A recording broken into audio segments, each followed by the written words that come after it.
छात्रों, पिछले वीडियोज में अवकलज के अनुप्रयोग का प्रश्नावली 6.1 का हम लोग 8 सवाल हल किए थे। इस वीडियो में हम लोग इसके शेष प्रश्न को हल करेंगे और सभी छात्र कमेंट बॉक्स में अपना कमेंट अवश्य दें और आपकी कोई समस्या हो तो कमेंट बॉक्स में दें।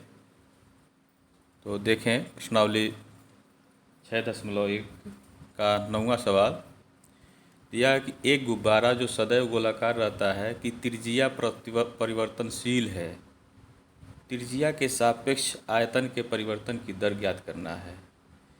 यानी जो वृत्त की त्रिज्या दिया है उस त्रिज्या के सापेक्ष आयतन का जो मान होगा उसका हम अवकलन करेंगे तो ये निकलेगा। तो इसका हल देखें 9वें का।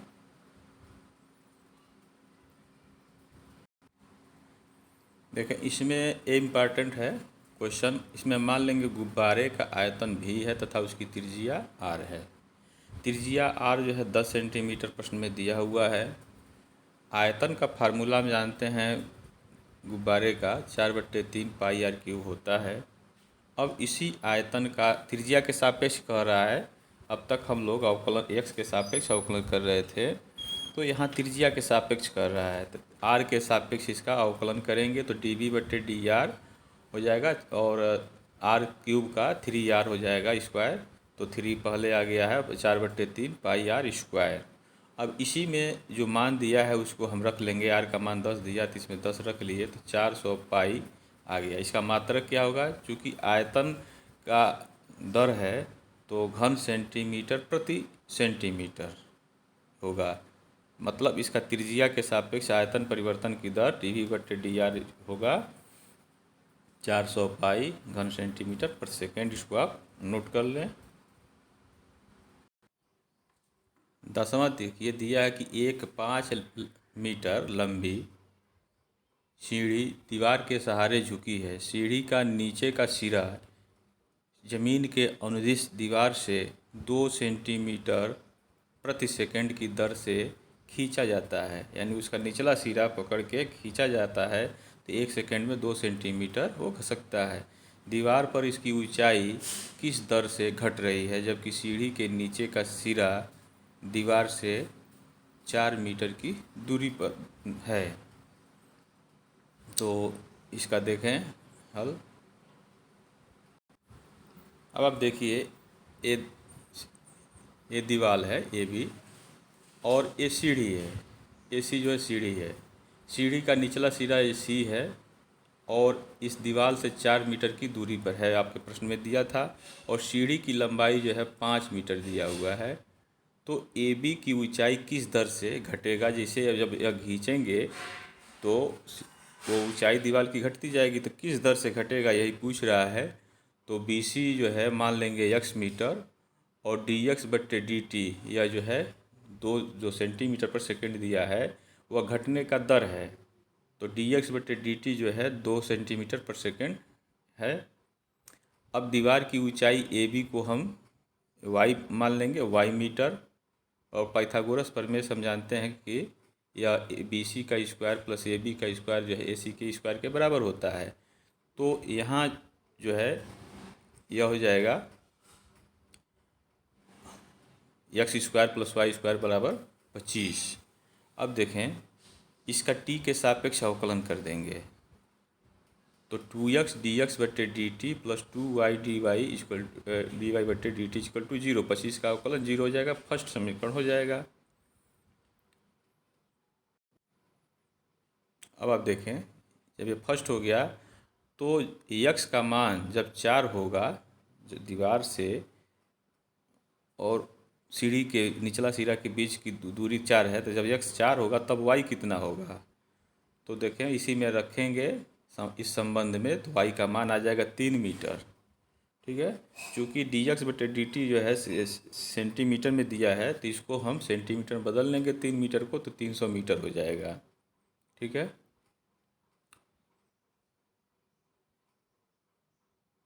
अब देखें समीकरण फर्स्ट क्या था?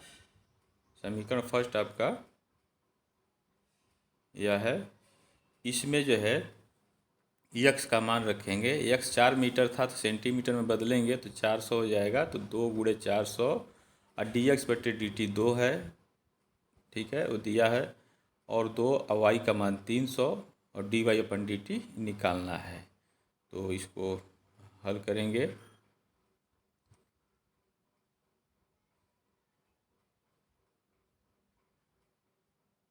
तो देखें इसमें मान रख दिया गया, तो 300 डी वाई बटे डी टी बराबर, ये 800 इधर आ जाएगा, माइनस हो जाएगा, d y upon d t equal to -8/3 centimetre per second, यानी सीढ़ी की जो ऊंचाई है वो 8.3 सेंटीमीटर पर सेकेंड की दर से वो घट रहा है। इसको आप नोट कर लें। 11 नंबर का प्रश्न देखें हम। दिया कि एक कण वक्र 6y बराबर x³ - 2 के अनुगत गति कर रहा है। वक्र पर उन बिंदुओं को ज्ञात कीजिए जबकि x निर्देशांक की तुलना में y निर्देशांक 8 गुना तीव्रता से बदल रहा है। तो x निर्देशांक यानी dx बटे dt इसका निकालते हैं, इसका दर। तो dy अपन dt जो है इससे तुलना होगा, तो यानी dy upon dt equal to होगा 8 dx बटे dt के बराबर, ठीक है। तो इसका हल देखें। 11 इसमें मान लेंगे वक्र पर बिंदु x y है, बिंदु पूछ रहा है। अब प्रश्नानुसार क्या कह रहा था कि y निर्देशांक को जो बदलने का दर है वह x निर्देशांक का 8 गुना है। तो d y upon d t equal to 8 d x बटे डी टी, पहला समीकरण हो जाएगा। और वक्र आपका दिया है 6y बराबर x³ + 2। अब इस वक्र का t के सापेक्ष अवकलन करेंगे तो 6 D y upon d t हो जाएगा, 3x² डी एक्स बटे डी टी होगा। तो इसमें देखें ये 3 से भाग कर देंगे तो आपका 2 d y upon d t equal to x² d x बटे डी टी हो जाएगा। तीसरा समीकरण हो गया। इसके आगे देखें।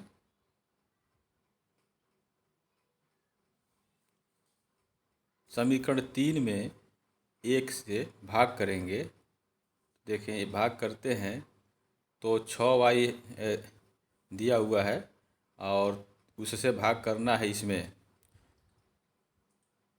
समीकरण 3 में 1 से भाग करना है, यहाँ 1 है, ये देखें आप 1। तो इसमें आपको भाग करना समीकरण नंबर 1 से, तो डी वाई इससे कट जाएगा तो बचेगा 2, और पुनः इसमें भाग करना है इससे, तो डी एक्स बटे डी टी कट जाएगा और बच जाएगा x² बटे 8।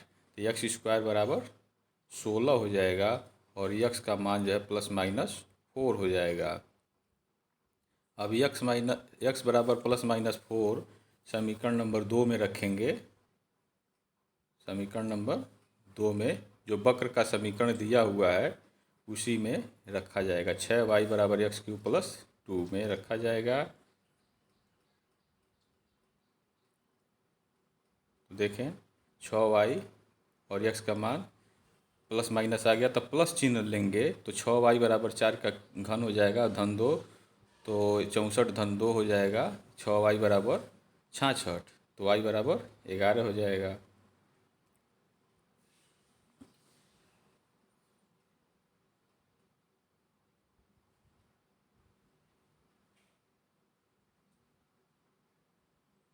तो y बराबर आपका 11 हो गया। तो देखें अब ऋण चिन्ह लेंगे, यानी x बराबर -4 ले लें, तब जो है इसका मान कितना होगा, तो -4 का घन जो है -64 हो जाएगा। इस तरह से -62 हो गया। और y का मान आपका -31/3 हो गया।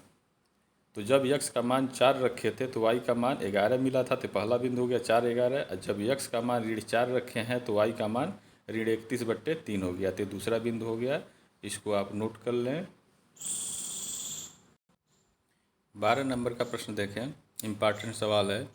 हवा के एक बुलबुले की त्रिज्या हवा का बुलबुला है तो गोले का रूप है, तो उसकी त्रिज्या जो है 1/2 सेंटीमीटर पर सेकंड की दर से बढ़ रहा है। तो क्या दिया है, dr/dt दे दिया है, dr/dt दिया है कितना, 1/2 सेंटीमीटर पर सेकंड।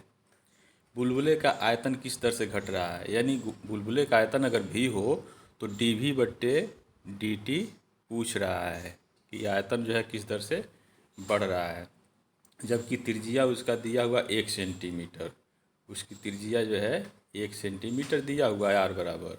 तो इसका हल देखें ये 12 नंबर का क्वेश्चन, बुलबुले की त्रिज्या r मान लेंगे और आयतन भी dr/dt एक दिया था प्रश्न में और त्रिज्या का मान 1 सेंटीमीटर है। अब बुलबुले का आयतन, चूँकि आयतन के परिवर्तन की दर निकालना है तो आयतन बराबर होता है गोले का 4/3 पाई r³। अब इसका t के सापेक्ष अवकलन करेंगे तो dv/dt हो जाएगा और इधर हो जाएगा 4/3, r³ का हो जाएगा 3 पाई r² और dr/dt। अब इसमें r और dr/dt का मान रख देंगे तो r का मान 1 था और dr/dt जो है 1/2 है, तो रखेंगे तो इसका मान मिलेगा 2 पाई घन सेंटीमीटर पर सेकेंड, यानी बुलबुले का जो आयतन है वह 2 पाई घन सेंटीमीटर पर सेकेंड की दर से बढ़ रहा है। तो ये आप नोट कर लें। 13 नंबर का प्रश्न आप देखें, एक गुब्बारा जो सदैव गोलाकार रहता है का परिवर्तनशील व्यास दिया है, यानी 2r दिया है, तो उसका आधा कर देंगे, त्रिज्या निकल जाएगा। यक्स के सापेक्ष आयतन के परिवर्तन की दर ज्ञात करना है। तो आयतन के परिवर्तन की दर ज्ञात करना है किसके सापेक्ष, यक्स के सापेक्ष, यानी dv/dx निकालना है। ठीक है, और इसमें जो दिया है इसका आपका ये कोई मतलब नहीं है, परीक्षा की दृष्टि से नहीं दिया गया है, आपको इसी तरह से दिया गया है। तो इसका हल देखें।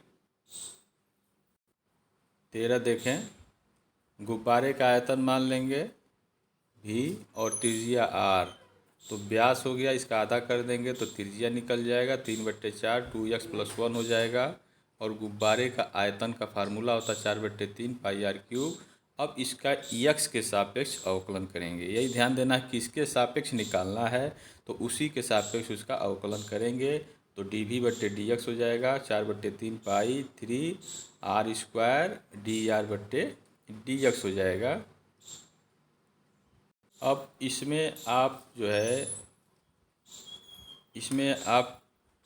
क्या करेंगे, r का मान रख देंगे, r का मान जो आपका जो है उसका आधा आया था 3/4 2x+1, ठीक है, और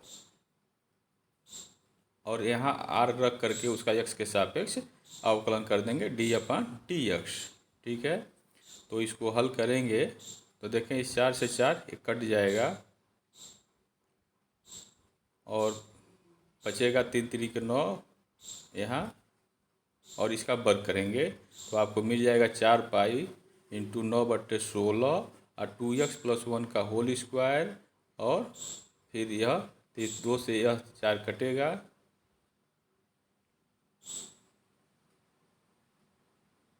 तो आपको मिलेगा क्या, 9 पाई/4 और फिर जो है 3/2 इंटू इतना। इसको हल करेंगे तो 27/8 पाई 2x+1 का होल स्क्वायर मिलेगा।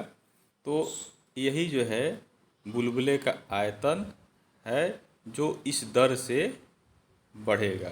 तो लिखेंगे क्या आता, बुलबुले का आयतन 27/8 इंटू पाई 2x+1 का होल स्क्वायर की दर से बढ़ रहा है। इसको आप नोट कर लेंगे। ये 14 नंबर का प्रश्न आप देखें, एक पाइप से रेत 12 घन सेंटीमीटर पर सेकंड की दर से गिरता है, तो गिरती रेत जमीन पर एक ऐसा शंकु बनाता है जिसकी ऊंचाई सदैव आधार की त्रिज्या का 6ठा भाग है, यानी उसकी ऊंचाई जो है r/6 के बराबर होगा। तो रेत से बने शंकु की ऊंचाई किस दर से बढ़ रही है, जब वह रेत गिर रहा है तो सब जो शंकु बन रहा है तो किस दर से वो ऊंचाई उसकी बढ़ रही है, जबकि उसकी ऊंचाई 4 सेंटीमीटर दिया हुआ है। तो इसको देखें, इसका हल तो देखें 14 का पाइप है, पाइप का आयतन मान लेंगे भी, और तथा ज़मीन पर बने शंकु की त्रिज्या r है तथा ऊंचाई h है। तो जो पाइप से रेत गिर रहा है, तो जब शंकु के आधार ले रहा है तो वहाँ आयतन जो है शंकु का रूप का हो जाएगा, यह आप ध्यान देंगे। तो इसकी त्रिज्या r तथा ऊंचाई h हम मान लेंगे, और dv/dt यह 12 घन सेंटीमीटर पर सेकंड दिया हुआ है, जो पाइप से गिर रहा है 1 सेकंड में। उसकी ऊंचाई शंकु की जो है 4 सेंटीमीटर है। h जो है कितना है, प्रश्नानुसार त्रिज्या का छठा भाग, तो h बराबर r/6। तो यहाँ से त्रिज्या हो जाएगा 6h के बराबर। अब शंकु का आयतन जो है v बराबर होता है 1/3 पाई r स्क्वायर h। r का मान 6h रख देंगे तो यह टोटल जो है h के रूप में ये आयतन बदल जाएगा। देखें तो यह h के रूप में बदल गया, तो 1/3 पाई गुणे 36 h³ काटेंगे तो पाई गुणे 12 h³ मिलेगा। अब इसी का t के सापेक्ष अवकलन करेंगे, t के सापेक्ष अवकलन करेंगे तो h³ है तो 3 हो जाएगा, यानी 12 पाई तो पहले ही है, 3h² dh/dt हो जाएगा। तो यही dh/dt का मान पूछ रहा है, dv/dt दिया हुआ है, उसको रख लेंगे। तो dv/dt का मान 12 दिया हुआ है, ठीक है, और h का मान 4 है, dh/dt निकालना है। तो आपका मिल गया, 12 से 12 कट गया, 48 जो है 4 चौका 16, 48 हुआ, 48 पाई dh/dt। तो dh/dt जो हो जाएगा 1/48 पाई सेंटीमीटर पर सेकेंड, यानी शंकु की जो ऊंचाई है, जो रेत गिर रहा है उसकी ऊंचाई 1/48 पाई सेंटीमीटर पर सेकेंड की दर से बढ़ रहा है। तो इसको आप नोट कर लें।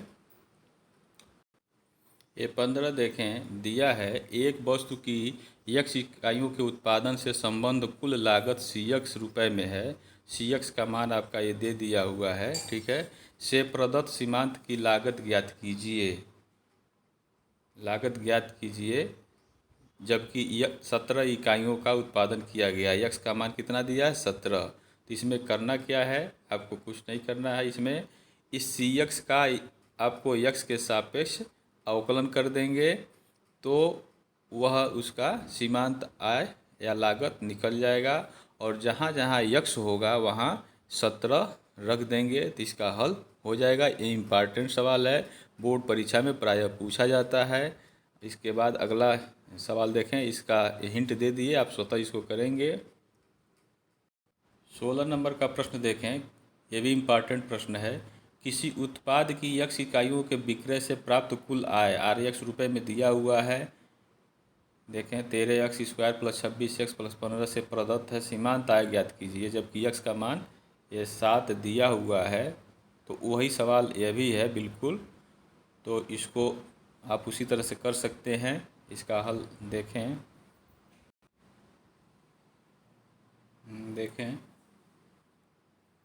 ए आय दे दिया है आपका प्रश्न में, और x का मान 7 दिया है। तो x के सापेक्ष इसका अवकलन करेंगे तो सीमांत आय निकलेगा। तो dRx/dx हो जाएगा, यह हो जाएगा 26x + 26 से 15 का 0 हो गया। अब इसमें x का मान 7 रख देंगे तो 26 × 7 हो जाएगा, धन 26, इसको जोड़ेंगे 208 होगा। तो सीमांत आय जो है 208 रुपये हो गया। ये इम्पॉर्टेंट सवाल है, इसको आप नोट कर लेंगे। और इस तरह का उदाहरण भी दिया है, और सभी छात्र उदाहरण निश्चित रूप से पढ़ेंगे, क्योंकि उदाहरण से भी प्रश्न 30-35% से ऊपर के पूछे जाते हैं। तो आप निश्चित रूप से उदाहरण के सवाल हल करेंगे। अब आप सभी छात्रों के लिए एक प्रश्न है, जिसको आप स्वयं लगा करके इसका आंसर आप कमेंट बॉक्स में देंगे। एक वृत्त की त्रिज्या r बराबर 6 सेंटीमीटर पर r के सापेक्ष क्षेत्रफल में परिवर्तन की दर कितना है, इसमें से कौन सा सही है, उसको लगा करके आप कमेंट बॉक्स में उसका आंसर देंगे। 18 नंबर का प्रश्न है, एक उत्पाद की x इकाइयों के विक्रय से प्राप्त कुल आय रुपये में Rx बराबर 3x² प्लस 36x धन 5 से प्रदत्त है, जबकि x बराबर 15 है। तो सीमांत आय ज्ञात कीजिए। अभी अभी जो सवाल हल किया गया है लगभग वही सवाल है, केवल अंक बदल दिए गए हैं। तो इसको हल करके आप इसका आंसर कमेंट बॉक्स में आप देंगे। Thank you very much.